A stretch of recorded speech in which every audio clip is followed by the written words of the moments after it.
बिस्मिल्लाहिर्रहमानिर्रहीम। अस्सलाम वालेकुम। आज की वीडियो बहुत ही मुफीद है उन लोगों के लिए जिन्हें दर्द रहता है, घुटनों का दर्द, कलाइयों का दर्द, जोड़ों का दर्द, हड्डियों का दर्द। उन लोगों के लिए बहुत ही ज़्यादा फ़ायदेमंद है। तो तंग आ चुके हैं आप लोग मेडिसिन खा के और आराम नहीं आ रहा, तो देसी दवाइयों से इलाज करें, इंशाल्लाह आप लोगों को ज़रूर फ़ायदा होगा।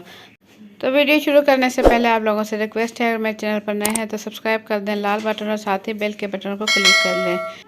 बिस्मिल्लाहिर्रहमानिर्रहीम। तो अदरक हमारे जिस्म के लिए बहुत ही ज़्यादा मुफीद है। ये हमारे दर्दों के लिए, जोड़ों के दर्द, हड्डियों के दर्द और तमाम किस्म के दर्दों के लिए बहुत ही मुफीद है। तो आज हम इसका कावा बनाएंगे। कावा बनाने के लिए 2 इंच का मैंने अदरक का टुकड़ा लिया और इसके बारीक बारीक पीस कर लूँगी। और इसके साथ मैं पुदीने का इस्तेमाल करूँगी। पुदीना भी बहुत ही ज़्यादा मुफीद होता है। तो पुदीने की 2 टहनियाँ मैंने ले ली हैं और इसके मैं पत्ते अलग कर लूँगी इस तरीके से। और इसका मैं ज़बरदस्त सा कावा बनाऊंगी। ये कावा आप इस्तेमाल करें, इंशाल्लाह आप लोगों को फ़ायदा होगा। अदरक का इस्तेमाल आप डेली रूटीन में ज़रूर करें, क्योंकि अदरक हमारे जिस्म में चर्बी बनने के अमल को और गैस बनने के अमल को रोकती है। तो बहुत सारी बीमारियां इसी वजह से होती है। तो इसलिए अदरक का इस्तेमाल लाजमी हमें रोज़मर्रा में करना चाहिए। तो कावा बनाने के लिए यहाँ मैंने पानी ले लिया है, 3 कप ले लिया। 2 कप मैं अदरक का कावा बनाऊंगी।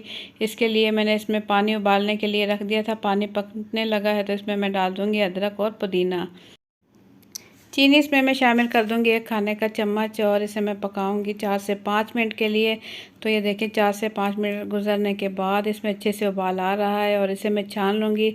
तो ये बहुत ही ज़्यादा मुफीद है। इसे इस्तेमाल करें दिन में 1 मरतबा, दिन में खाने के बाद या रात में खाने के बाद इसका इस्तेमाल ज़रूर करें। या आप दूध वाली चाय में भी अदरक का इस्तेमाल कर सकते हैं। बहुत ही ज़्यादा मज़ेदार बनती है और फ़ायदेमंद भी होते हैं। कोलेस्ट्रॉल और दिल के मरीज़ों के लिए भी बहुत ही ज़्यादा फ़ायदेमंद है।